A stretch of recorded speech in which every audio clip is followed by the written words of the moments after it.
Welcome to Queer News Tonight. This is the world's first and only LGBTQ daily news television show, broadcasting live and available on demand on your favorite streaming channels.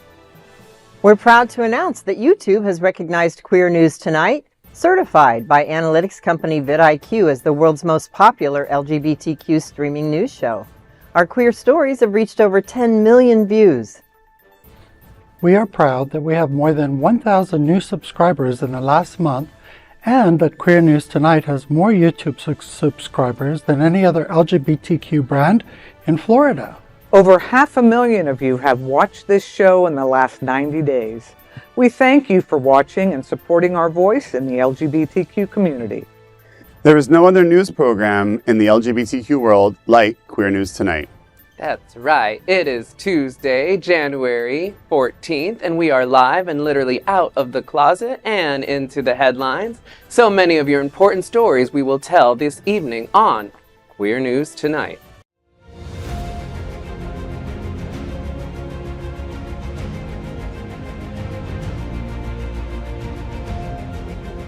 This is the world's first live daily LGBTQ evening news show, literally out of the closet and into the headlines on Queer News Tonight. Welcome to the world's most important LGBTQ evening news show. Hotspots Magazine, Happening Out Television Network, is a nonprofit 501c3 media company in the same model as PBS and NPR, but designed for the LGBTQ community. Our nonprofit mission is to support the 11 pillars of our LGBTQ community. We want to inform and educate the key issues of lesbian, trans, Latino, Black, healthcare, seniors, students, faith, social justice, business, and queer culture. Help us support our diverse community. We are part of one of the largest LGBTQ nonprofit media companies in America, Hotspots Magazine and Happening Out Television Network. In 2025, our magazine is celebrating 40 years of the LGBTQ experience, and our Queer News Tonight is celebrating our 5th anniversary with more than 10,000 LGBTQ television stories. We will produce the 25th anniversary of our Stonewall Pride Parade and Festival on June 14th.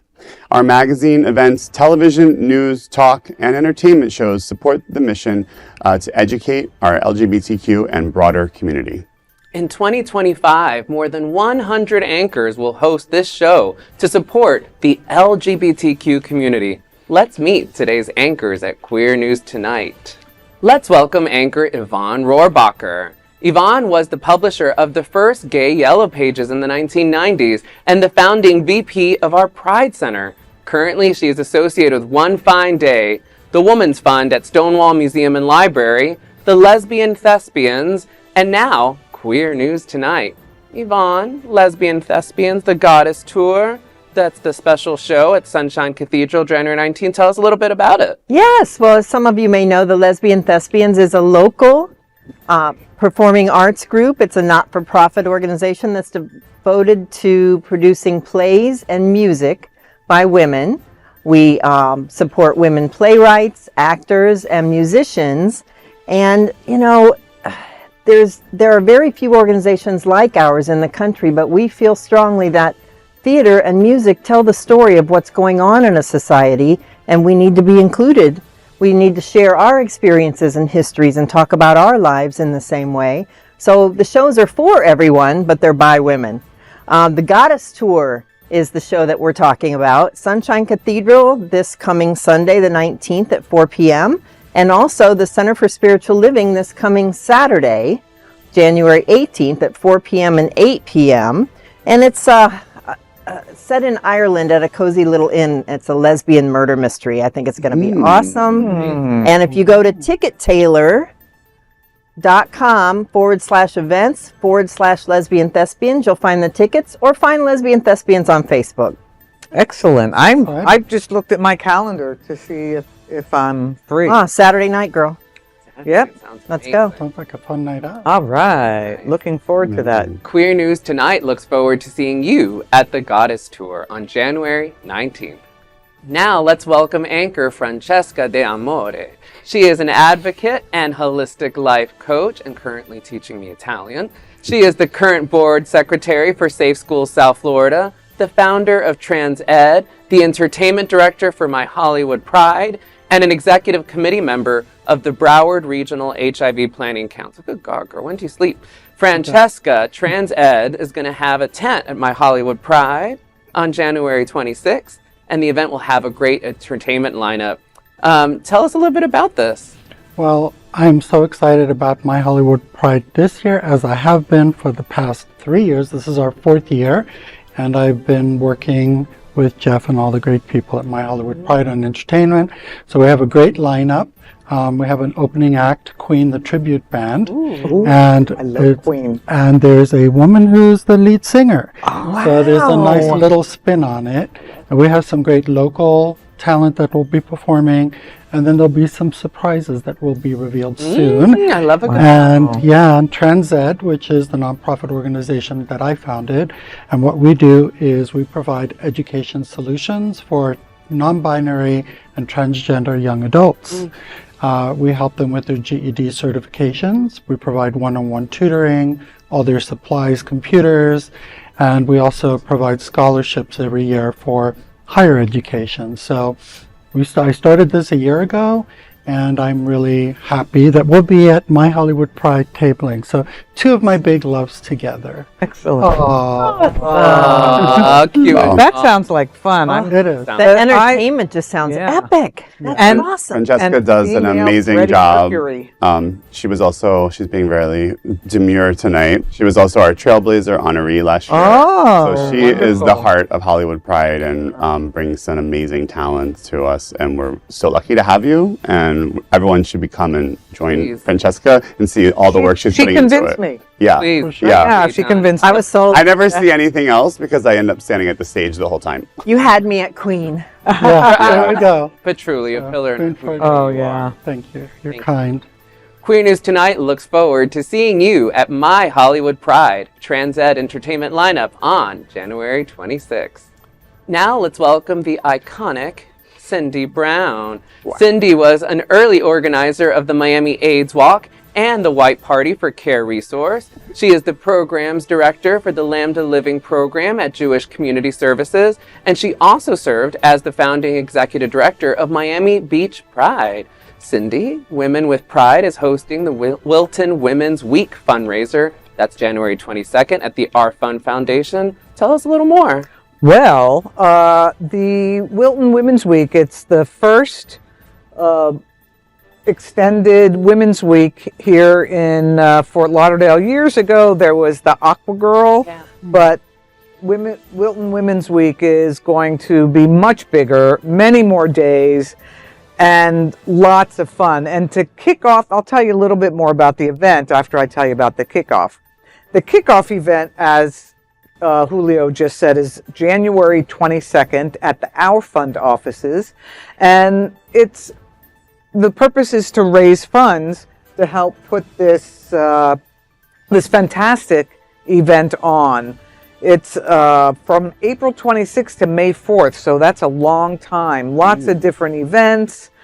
If anybody who donates or sponsors will have their name, not the amount, so doesn't matter what you can do, added to the Wilton Women's Week website as a founding donor. And it will be added to the program guide, which will be released late in March. I know I'm going to go on there and make my donation. But although the schedule isn't complete yet, they have some things already lined up. For example, they have an opening night dance party on Saturday the 26th. Sorry, I don't have all this memorized. Wednesday, April 30th, there's a marketplace and meetup hosted by Pride, which will be nice. You know, not everything has to be focused around bars and loud music. On Thursday, there's going to be open mic with Thou Art Women, which should be really great because Thou Art Women does amazing event. Now, on Friday, May 2nd, there's a couple things going on. There's a women's pickleball tournament in the morning. So those pickleballers, which I am not one of, I'm afraid I'm going to fall and break myself, right? And then in the evening, there's a Skirt South Florida cocktail party, the Skirt magazine. For everyone. And Skirt's a major sponsor of this thing. Saturday, May 3rd, there's a playwriting workshop by Thinking Cap Theater. Now, these events are Really like neat. out of Really the box, something Yeah. for Love everyone. that. And there are several other days during that week that the activities are still to be determined. But those are some really I love the interesting, creative- Yeah. not your typical Well, Lesbian Programming. Thespians will have another play ready by then, so Oh, we're I'm actually sure. sponsoring a night with that. excellent. And there are several pretty major corporate sponsors already signed on with this Yeah. thing. It's very Definitely. exciting. Yeah, and it's amazing. I'll tell you who some of the sponsors are that have already signed up. Of course, our fund and Skirt South Florida. Karen Kelly, Realtor. Oh, I love Karen. Karen is Oh my God, she's awesome, the best. and she's the chair of the Stonewall Yes, board. she's chair of SNMA Yeah. right now, yes. Thou Art she Women, did. of course, Lesbian Thespians, Miami Shores Pride, which I'm helping with. Hunter's Nightclub actually will be hosting one of the events. SunServe, Castelli Real Estate, awesome folks. Great.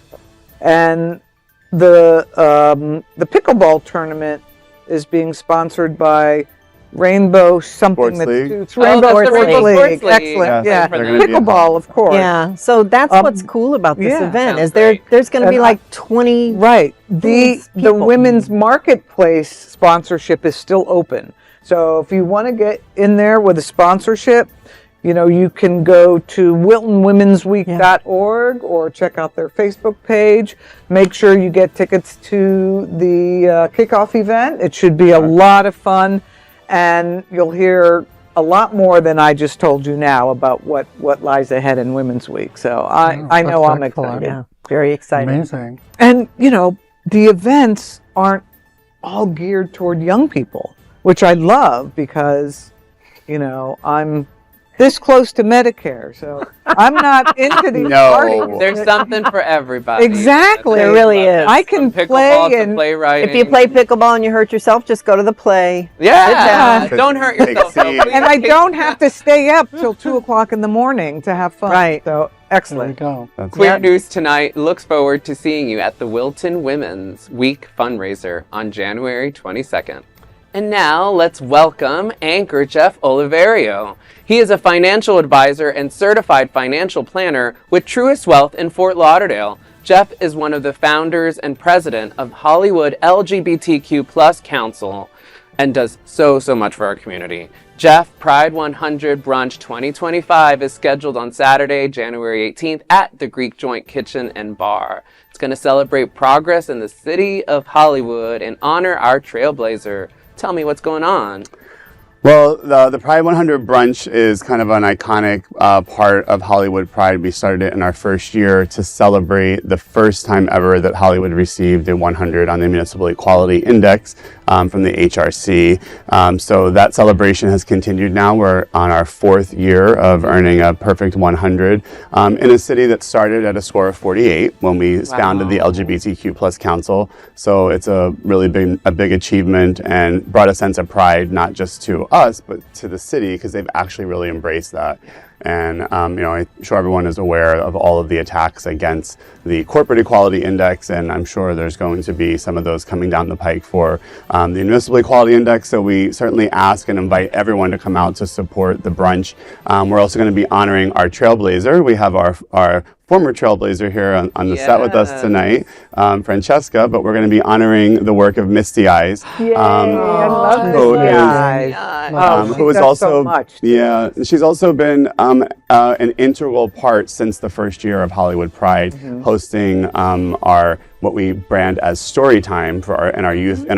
activations. And Misty does amazing work, of course, here with SunServe and lots of other places in the community. So go to myhollywoodpride.com. Look for us on Eventbrite, follow us on social media. Lots of good announcements. And if you love Greek food, the Greek joint is your place to be. The brunch is going to be, we're actually hosting their first brunch event there. So, Nice Mediterranean brunch. yeah. Oh, yeah. You had me at brunch. Newly remodeled Greek joint in downtown Hollywood, 11, and they'll be followed by a flag raising of the Progress Pride flag in downtown Hollywood. You guys are killing it. Thanks for all the great work that you guys are doing. Really excited. Queer News Tonight looks forward to seeing you at Pride 100 Brunch 2025 on January 18th. And of course, let's welcome tonight's lead anchor, Dr. Julio Capo Jr., a board member of the Stonewall National Museum and Archives and Library. He's a history professor at Florida International University and the author of the book, Welcome to Fairyland, Queer Miami Before 1940. Julio, the Fort Lauderdale LGBTQ social meetup group, and the City of Wilton Manors is bringing a 3D mammogram truck, blood donation truck, and 2 food trucks event at City Hall in Wilton Manors on January 18th. Tell me what's happening. I just love this event. I found out about it recently, and I just think it's the City of Wilton Manors.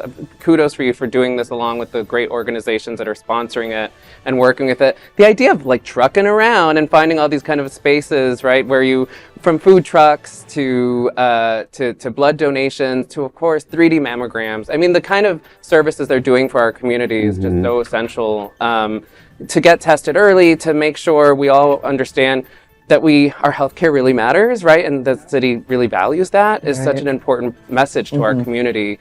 Check them out. You could visit them. The 3D mammogram is the only thing that requires advanced RSVP. So check that out at Florida Mobile Mammography, fun word to say, difficult to say for me, .com. That is FloridaMobileMammography.com. Check them out. They're doing great work. That's awesome. That's so great. You know, as a breast cancer survivor, I really applaud all these opportunities where they provide community access to these services. Yeah, Sure. I'm coming for a lobster roll and a mammogram. That's there right. you go. Is I it love- Cousins? Pardon? Cousins lobster rolls. Yummy. And Bagels and Company is one of the Oh, sponsors, wonderful. and they're Nice. doing great work for the Yeah. community. Oh, beautiful. Great stuff, guys. Awesome. Well, Queer News Tonight looks forward to seeing you at 3D mammogram truck, blood donation truck, and 2 food trucks. Long name for the event, but what a fabulous thing to do at City Hall in Wilton Manors on January 18th. Now let's dive deep into this big LGBTQ story for today. I'm Julio Capo, and let's queer up religion. The Pope and Vatican says gay men can be trained for priesthood. With the Pope's approval, the Vatican has unveiled updated guidelines for gay men pursuing the priesthood, and it is emphasizing celibacy as the central goal. The Italian Bishops' Conference clarified that while the Church respects LGBTQ individuals, sexually active gay men remain barred from seminaries. The organization noted, quote, "In the formative process, when reference is made to homosexual tendencies, it is appropriate not to reduce discernment to this aspect alone. The objective of the training for priesthood in the emotional sexual sphere is the ability to welcome chastity and celibacy as a gift, to freely choose and to responsibly live it," end quote. This guidance follows Pope Francis's controversial use of the term frociagini last May, translated to faggotry, which he later apologized for, explaining he never intended offense. Francis has long expressed progressive views. He famously asked, quote, "Who am I to judge?" when asked about gay priests early in his papacy. He also has denounced anti-queer laws and supported blessings for same-sex couples. In 2025, the Vatican will host its first queer pilgrimage during the Holy Jubilee year, titled Church, Home for All. The event aims to welcome queer Christians and allies to St. Peter's Basilica in Rome. While mixed messages persist, the Church's evolving stance reflects a cautious but notable shift towards inclusivity. How was my Italian there? It was, hai fatto proprio bene. I was very anxious about Perfect. reading a word in Italian. Thank you, Francesca. You did great. Reading me. I have to. The story gives me, as a fallen Catholic, I find myself very torn by the story because there's so much to. I don't ever want to be like Debbie Downer all the time, and there's like I'm happy to see this progress, and I do think that this is progress, and we celebrate progress, and also it's not very progressive. It still feels very behind to me, and to the idea that it's so conditional and so layered, and so it's. But also, I love the way that people can imagine there are so many ways to be gay, right? And I think that's also a kind of message in the story, right? That is to imagine celibacy as and homosexuality as separate, which of course can exist, and I think for so many people that is almost an image that they don't imagine or something. Well, it's interesting because the Episcopal Church came out of the Catholic Church because Henry VIII wanted to get a divorce. Right. So he created the Church of England, which is essentially Catholic light. So, theoretically, Catholic priests are celibate, and they take that oath to be celibate. However, if you choose to be Catholic light or Episcopalian, you don't have to have that celibacy. So I feel this is a really good step forward for the Catholic Church, because it's saying the same thing that it says for all priests, but as we know, many of the priests, break that vow of celibacy. But I do think that this really, for gay Catholics who are devout, I think this It's a big message. is a really, really big message. Yeah. And I think the Catholic Church should be commended for it. I feel like with 3 women at the table, that to ask the Catholic Church as being progressive by accepting now gay men, but not women can't be priests. Like you didn't jump ahead of gay men. I as a fallen Catholic as well, I would say I would be even more shocked by that. That they're never going to allow women to be priests. That's the most like. Clear backward, policy, I would say, because again, I can see that the LGBTQ community might be less embraced by the Catholic Church, but, women are still a second-class citizen. So let's face it, that means we still don't have a 100% cure or remedy for those that were raised Catholic, that are LGBTQ, and feel so torn by that. This is not an answer to that. No. This is Well said. Well, Right. It is a step in the right direction. I don't want to diminish that. And I do think, step. Jeff, you said never. I would not use the word never, because I never thought that same-sex marriage would be legal. I never thought that the Pope would make a statement like this. I grew up in the Episcopal Church. I never thought that women would be able to be priests in the Episcopal Church. Yeah. So, it's slow, but too slow for my taste. well, it's progress. You're talking about an ancient organization that is deep. You're Italian, so it's I right have there. to say kudos to the church for embracing el amore. Love is love, right? Yeah. And at least embracing that. I don't know, we have to look at progress. Yeah. 10 years ago, 20 years ago, 30 years ago, this was not at the forefront. So there is some progress, and progress has its kinks. Excuse the pun. It's correct. It's correct to say it that way. But Church has a little kink too. of course, Right it both does. ways. I know I'm being very Definitely. punny today, but we have to at least say they're making an effort. Right. And that's a big deal, to embrace same-sex couples and marriage. It's huge. I grew up Catholic, and it was not cute, Right. Yeah. So this is big. Right. Yeah. That is a big LGBTQ story for today. There is no other queer nonprofit media platform like this in the entire world. Support our LGBTQ stories by subscribing and sharing Queer News Tonight. Now, let's dive deep into this big LGBTQ story for today. I'm Yvonne Rohrbacher, and let's queer up business. What will the end of TikTok mean to the queer community? A Supreme Court majority seems inclined to uphold the TikTok ban over national security concerns. During oral arguments, justices focused on TikTok's ties to China, emphasizing foreign control risks over First Amendment rights.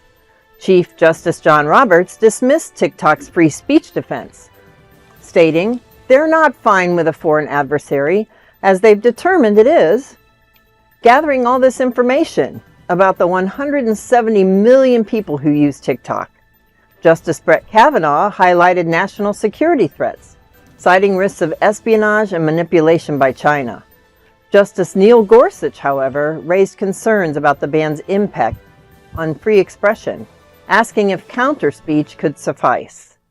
Unless the court intervenes, the law takes effect on January 19th, potentially removing TikTok from app stores. Activists point out that the potential ban of TikTok could have several significant impacts on the queer community, both positive and negative. These include a suggested loss of LGBTQ visibility and advocacy. They point out that TikTok has become an important space for LGBTQ individuals to express themselves, share their stories, and find community. Another key issue suggests that TikTok is important for LGBTQ support and resources. A ban might deprive some queer users of access to advice, mental health resources, and a sense of belonging. Yeah.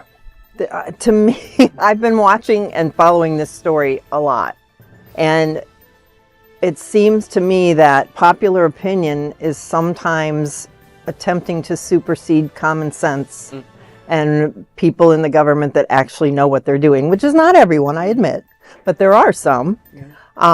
And I listened to a piece on CNN yesterday that implied that most government officials and most of the business people involved in this situation don't think the TikTok users, like almost any of them, really understand what's going on or why. Mm-hmm. That they're going to pick up their phone one day 6 months from now and go, what happened? My TikTok doesn't really work anymore. Mm-hmm. And they're not following this. They don't understand why there's been a concern all this time. But as you guys probably know, because you're more informed than most, let's face it, I'm with a smart group here.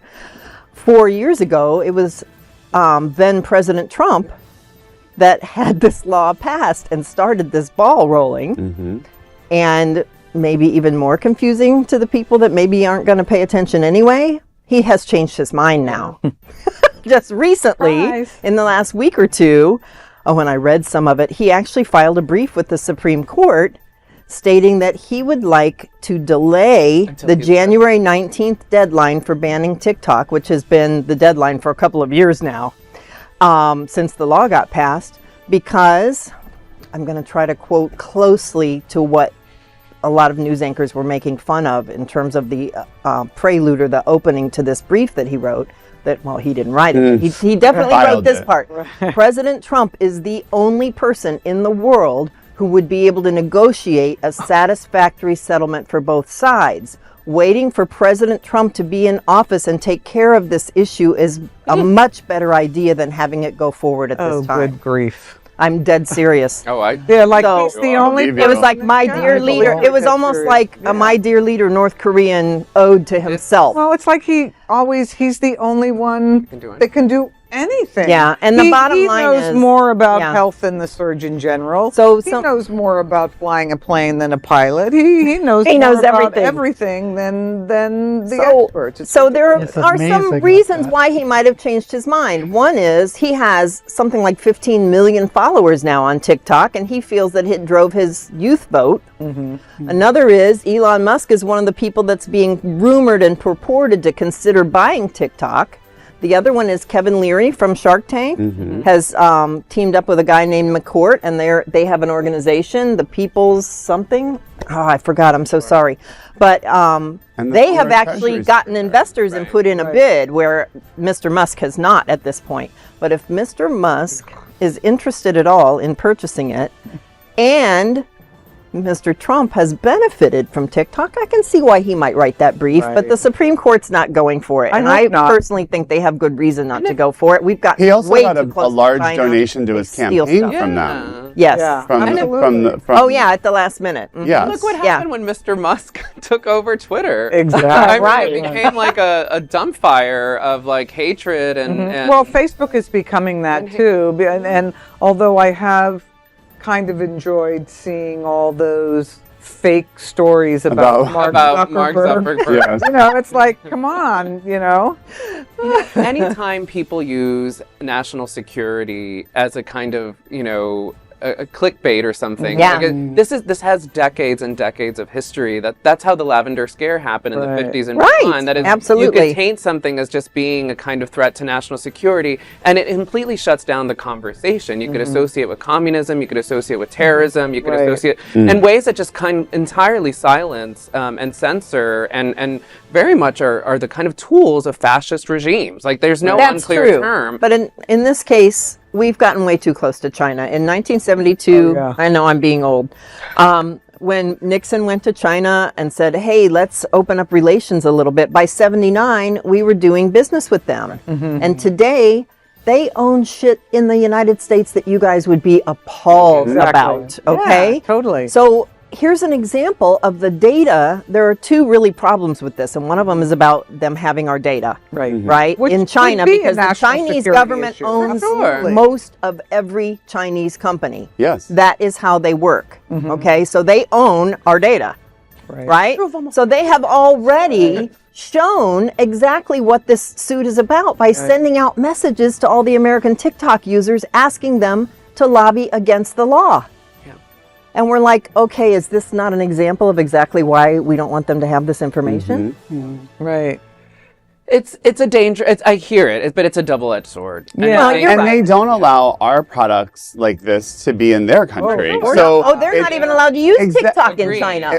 But I mean, you know, They're not. many communist countries have banned, of course, you know, the use of TikTok or Social Facebook media. and Instagram and all of these platforms. So why are we being so open to allowing a foreign, you know, adversary, not just foreign owned, a foreign adversary? Literally. You know, this kind of is going in line with, you know, they just blocked this deal for U.S. Steel to be sold. Exactly. But to Japan, who is an ally, and even so, we're blocking a sale to an ally, and you know, and who was not always an ally. No. So we But have to. we're in bed with China. But we're letting yes, exactly. Well, and they There's a steal hypocrisy from there, us on a for daily sure. basis. Yeah. Technology, information, you name Well, it. I want to take it back a little bit to, you know, what is the impact to the queer community? So Thank you. You know, Yeah. understanding that this is a complicated For sure. subject. You know, there needs to be a way that we as leaders, I mean, I'm just talking about us here in this little location, but, you know, across the country need to look at this and try and find solutions. Because if TikTok goes away, I mean, Blue Sky came as a response to Facebook. Yeah. And And I'm Twitter. on it, and I Twitter. hope Right. everybody Sure I else am. here is I am on on it. it, yeah. And, you know, if we are a very powerful community, and if we can focus on a unified goal, we won't need TikTok. You know, we No. can Yeah. make sure that We'll find our space. It's not an institution. It's like Yeah. 7 years old. I mean, Yeah. Right. Yeah, I mean, we Yeah. can do create better. opportunities Exactly. for these young Agreed. people to find the resources. And I think that's Not a really even good I argument. agree, and That's a you really know, good argument. that's Yeah. to me that something that's only 7 years old, letting the millions of people who are enjoying using it be the ones that decide whether or not it's a good idea to keep it. I don't think that's a draw good the line right idea. there. Yeah. Yeah. Well, if TikTok goes away, at least we still have Temu and Shein. Oh my God! True. Well, When I I don't know was what in to tell Spain this fall, Temu somehow was sending me Asian pornography ads on my Facebook feed that I Wow. had never seen and never will see when I come home. But when I tracked them back, that was who was doing it. Yeah. Isn't that weird? Okay, sorry. Okay. Focus. that is a big LGBTQ story for today. Sure was. There is no other queer nonprofit media platform like this in the entire world. Support our LGBTQ stories by subscribing and sharing Queer News Tonight. Now, let's dive deep into this big LGBTQ story for today. I'm Franchesca D'Amore, and let's queer up business. For 2025, these 11 companies dropped DEI programs to satisfy the far right. 2025 has not started any better than the end of 2024 for LGBTQ diversity. A growing trend sees companies scaling back diversity, equity, and inclusion DEI programs. Businesses like Amazon, Meta, Brown-Forman, McDonald's, Walmart, Molson Coors, Lowe's, Toyota, Harley-Davidson, Tractor Supply Company, and Ford are among such companies. Robbie Starbuck, a failed filmmaker and congressional candidate, is among the loudest critics. Starbuck opposes corporate pride sponsorships, support for transgender employees, and even climate action. He even claims toxic chemicals turn people queer. However, experts say Starbucks' far-right activism alone doesn't explain the trend. CNN reports that some companies' diversity commitments were already weak. Political factors also influence decisions. Many seek favor with President-elect Donald Trump, whose MAGA movement opposes diversity initiatives. The rollback raises concerns within queer communities who rely on corporate allies for support. Will this trend jeopardize progress? Only time will tell. This is it's such an interesting topic. I have been on the board of Safe Schools for quite a few years, and I saw all of this starting within our school system.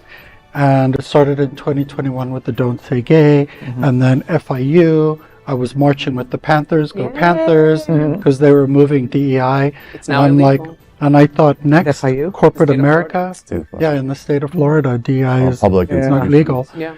And I thought, wow, our schools are setting a national trend. And that's where the trend started, and it continues. And it's very scary because, prides rely on sponsorships. Right. And, sponsorships will change. A lot of companies rely on that too. And as consumers, what can we do? Boycott certain places? Band together to do that? Well, I was looking at the companies, those 11 companies, and I can tell you, I'm certainly not going to buy a tractor anytime soon, but, those companies that listed there that I have shopped at, there are big question marks now. And, some things it's hard to avoid, but other things it's not. I was really disappointed to see Brown-Forman on there because they have been a long time supporter of the LGBT events, at least here in South Florida. So, but it does go to show you the kind of tenuous nature between, LGBTQ communities and in corporate, spaces, right? Like that is there's so much as long as they keep as long as you continue purchasing from, as long as it's, profitable, they will do this. And I think that's where we flex our economic muscle as a community. Right. And that's We whether don't go it's there. boycott or you don't go there or you... Not that we shop at Walmart that much anyway. I'm not going to lie. I like a McDonald's. Yeah, that's what I said to Jeff. I saw that. I'm like, God. McDonald's. But maybe I won't go to McDonald's. No Maybe more I'll quarter go to Taco pounders. Bell. Right. Taco hell. Oh no. I think it's going to be hard for companies to continue to have the programs in the way that they were set up in the past. And again, part of it is, of course, because of MAGA and Donald Trump, but part of it is because of some of the court rulings that were showing that they were using it as there was disparaged treatment of people. Again, this is not my view. This is a court ruling about saying, that were they giving equal access to services and things for employees. Right. I know, again, I don't like to quote anything about my own company working here, but dealing with My Hollywood Pride, of course, we have certainly felt the impacts of sponsors pulling out who are no longer able to sponsor Pride events. Right. And it's unfortunate, and I think it also just creates, what I think I'm most worried about is, I think there will be some companies that will handle this the right way, and getting rid of this, I love the HRC and all they do with this, but it's now there's like a big shining star on your company. So it's it might be easier to drop them, I'm imagining what's happening, especially on the bigger companies. And Robbie Starbuck I watch CNBC all day because I'm a financial advisor. He has been frequent guests talking about this. Wow. So, he's just, he's a good rotation. So, he has a platform. He's on Fox News, of course, but he's also on CNBC now. So now he's getting a lot of more mainstream traction. And I think that that's going to be something that we have to also be aware of, and we have to kind of fight that is the company, they still have policies that actually support our community. If you're in the LGBT community, you're not married, are they still going to provide partner benefits? We have to look at the actual policies of the company, whether they've done a questionnaire for the HRC. We have to look at what the policies are. I think that's more important. Absolutely, and we really, and fortunately, some of us are old, and we can look at things from a broader perspective a little bit because we've been activists since we were young. I'm only talking about myself. No, none of you guys are old. But 2 steps forward, 1 step back. Yeah, that's just like with everything else. And I just keep saying that to myself as this is going on. For instance, this morning when I logged into LinkedIn, a recruiter from Capital One said, "Hey, are you working for a company that went back on their DEI promise? Come to us." Oh, wow. There's going to be companies so, that compete on that. Just like when we dropped all of the LGBTQ information from our Visit Florida website, Right. Yeah, people are going and all of a elsewhere. sudden Illinois and these other states were going, "Hey, come over here. We want To be you." gay. Right, exactly. So 2 steps forward, That's a good maybe point. maybe a half a step back. Let's And these things are nuanced, like you said. Yes. That is, and it's not, but it is true to keep an eye, right, and just make Yeah. sure that where you're supporting folks that are supporting you. Yeah, and I know that a lot of this, though, is because of the incoming president. Sure it is. And they don't want to be targets of his, so anyway. right. And it's interesting you brought up HRC. There are companies that are not even being involved with the HRC. No, they don't even They answer the say, question. Yeah, they don't Yeah. want to. They don't want Sometimes that might be a target on smart them. move strategically because Right. it's there's it's To just not They answer get targets at all. on their Yeah. back. right. Yeah. All right, keep an eye out. That is a big LGBTQ story for today. There is no other queer nonprofit media platform like this in the entire world. Support our LGBTQ stories by subscribing and sharing Queer News Tonight. Now let's dive deep into this big LGBTQ story for today. I'm Cindy Brown, and let's queer up South Florida and Florida. Owner of popular Wilton, Tampa, Orlando LGBTQ nightclubs indicted on federal child porn charges. Southern Nights owner Richard Kowalczyk and his partner Eric Patrick, a teacher, were arrested this month under the accusations of transmitting child pornography and conspiring to solicit a minor for sex acts. Kowalczyk is the owner of Southern Nights nightclub with branches in Tampa and Orlando, while Patrick works as a teacher. Southern Nights had a location on Wilton Drive, which is now the Eagle and no longer affiliated with Kowalczyk. Law enforcement discovered an explicit exchange on Telegram between Kowalczyk and a person they were already investigating. The discussion showed both parties sharing child pornography and graphic portrayals of sexual abuse of children as young as 7 years old. In 2019 and 2021, Kowalczyk and Patrick exchanged photos of individuals they matched with on Grindr. Some of these matches are believed to be under 18. The court document said, quote, they both clearly engaged in predatory, deviant sexual behavior towards minors. Their behavior went on for years, demonstrating their acts as intentional. Patrick works as a teacher, a career that provides him access to minors. Accordingly, they pose an extreme danger to minors in society, and their release from custody would be in direct conflict with maintaining community safety, end quote. Kowalczyk and Patrick were arrested this week and are now released. Patrick was charged with the distribution of child pornography, while Kowalczyk was charged with receipt and possession of child pornography. Currently, they are forbidden from having contact with minors aside from their daughter.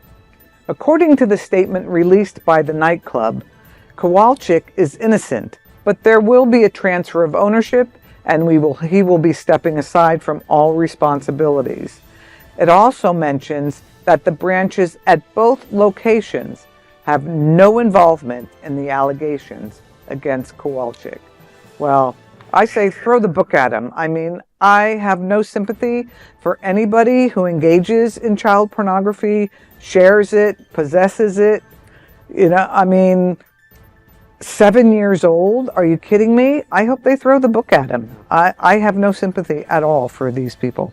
Yeah, the story is just Disturbing. so disturbing. Very It's so hard disturbing. to read it and to hear about it. And the other side of the story, right, is the violence these young Of course. people have endured, and that unfortunately we're all going to find out more about in the coming weeks and months. But this is a difficult story. And these are two really, big institutions for the LGBTQ community, and obviously in spaces where, especially in Orlando, that Right. has lost, has experienced a lot of loss, and so these bars, again, the bars have nothing to do with the acts, Yeah. but Right. they are going to become. There's going to be some kind of Association. some association or tainting of the name, and that's unfortunate. I mean, obviously they have to change ownership. Right. Of course, if you have a liquor license, any kind of Yeah.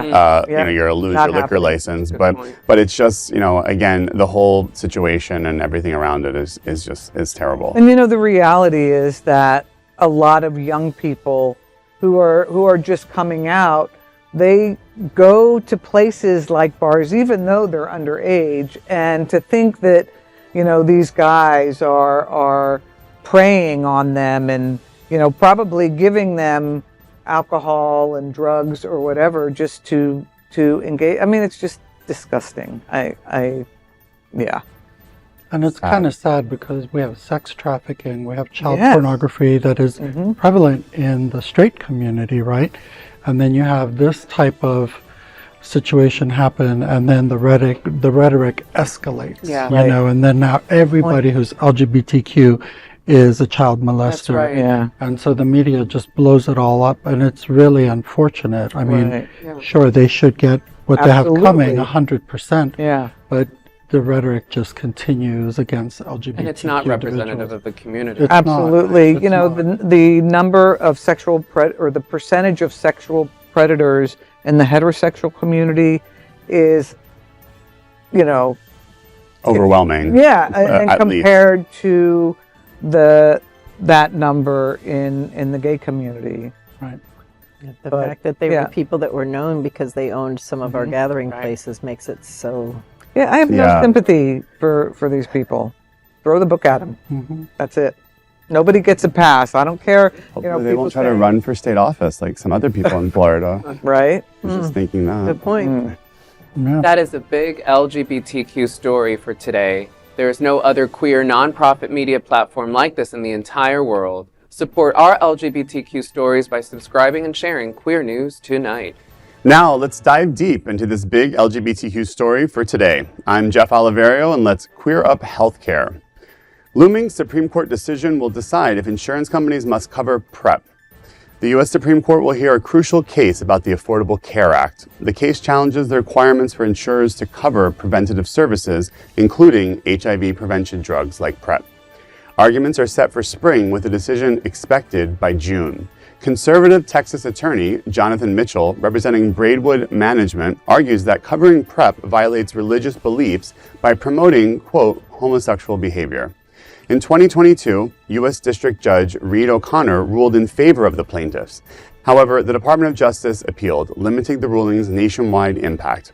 At issue is the structure of the U.S. Preventative Services Task Force. The Fifth Circuit Court of Appeals ruled that the task force's structure violated the Appointments Clause of the U.S. Constitution. The government, however, insists the task force operates constitutionally and ensures essential services like PrEP, cancer screenings, and vaccinations remain accessible. The case is now with the Supreme Court, with potential consequences for broader coverage of preventative services. If the court rules against the government, it could limit coverage for other critical health services, including cancer screenings and vaccinations. Again, this is the government getting into our healthcare in a really, really bad and offensive way. As we all at this table know, and many people who have half of a brain, HIV is not just aimed at the gay community or LGBTQ community, and the fastest areas of spread are actually in many cases outside of our community, Yep. because And a lot of of seniors now, too. lack of education and preventative services. Like the story. Yes, like the Right. story is advocating for. Right. So, again, if you are against big government being in your bedroom or in your doctor's office, this is why you have to come out and vote and make sure you do your research on who's leading in your towns and cities, because, again, they're finding every place that they can get into our life and try to manipulate and, take control. It's really counterintuitive, though, because if you block something that will help prevent a very expensive illness and more people become HIV positive, that's going to be a strain on our healthcare system. And that the government is going to end up having to pay for it. Oh, kind of like outlawing abortion, you mean? Kind of like, That's where I was thinking, absolutely. too. How could It's you like, not why, associate the two? it just Absolutely. doesn't make sense. Like, why wouldn't the government be invested in getting to zero? Like, that is Exactly. to not have That Well, should and be it's an something at insurance all. company that started this, right? And so Yeah. you can't help but just wonder if they were just thinking of it as another one of the millions of ways that they screw over consumers so they can make more money. Yeah, but if And then it became what it is now. Yeah, but like, insurance companies are paying for HIV and AIDS care. Yeah, so you're right. Yeah, they want preventative anything. I mean, that's they're encouraging people to do that. So, and I also hear these stories, and you think, again, a lot of these cases, whether it's about this or it's about things in schools, is the cases themselves are designed to get headlines for somebody who wants to run for something, to say that they went after something, and They want to be They're known the as ones who standing took for on something PrEP. in particular. Yeah. So I think that's one of the things. Visibility. And Visibility. this is also just promoting stigma and fear that's Yeah. related Exactly, to yeah. Well HIV. said. So if you have, there's a really high rate of women Mm-hmm. that are being infected with HIV, and it can be prevented with PrEP. But now, if it's again the gay disease, like it was GRID in the beginning, Mm-hmm. Right, exactly. gay-related infectious disease. 45 years ago. Exactly. We're back right there Good again. God. So how are we going to be able to contain the spread of We this won't. disease, right? We won't be able And to. it's such a miracle that we've been able Yeah. to, and that Right. we were able to make progress in such a short time once we got people's attention. Right. So this is not an area where we do need to take a half a step back or a step back, that's for sure. People just don't want anyone to have sex, What's Well, there's wrong with that too. Everything is right? going back to Yeah. celibacy and abstinence. That's what they're teaching in schools too. There's no sex ed. As Yeah. if, Everything is That's working as well. if, exactly. Lesbians Right. are the only ones that are allowed to have sex. right? Because we can't make babies. Or HIV, not so much. Well, not as yeah. much. Right. That's a big LGBTQ story for today. There is no other queer nonprofit media platform like this in the entire world. Support our LGBTQ stories by subscribing and sharing Queer News Tonight. Those are today's headlines from Queer News Tonight. These anchors represent the best of our LGBTQ and ally community. If our community is important to you, share this news with your friends and family. Join the conversation on your favorite streaming platform. Queer News Tonight is the only live LGBTQ digital television show in the world that is out of the closet and into the headlines. We need your support. If our community is to grow and then thrive, we must tell our stories and bring them to the attention of the broader world. This is the only place in the world that tells these types of LGBTQ stories in motion and sound. That is the passion of Hotspots Magazine, Happening Out Television Network, and Queer News Tonight. I'm your anchor, Julio Capo, and on behalf of these LGBTQ reporters, the anchors of Queer News Tonight, including Yvonne Rohrbacher, Franchesca D'Amore, Cindy Brown, and Jeff Oliverio. We will see you daily at 8 p.m. And to our LGBTQ world, we hope you will join us by embracing love, generosity, bravery, to be transformative and queer. Good night. Good night. Night.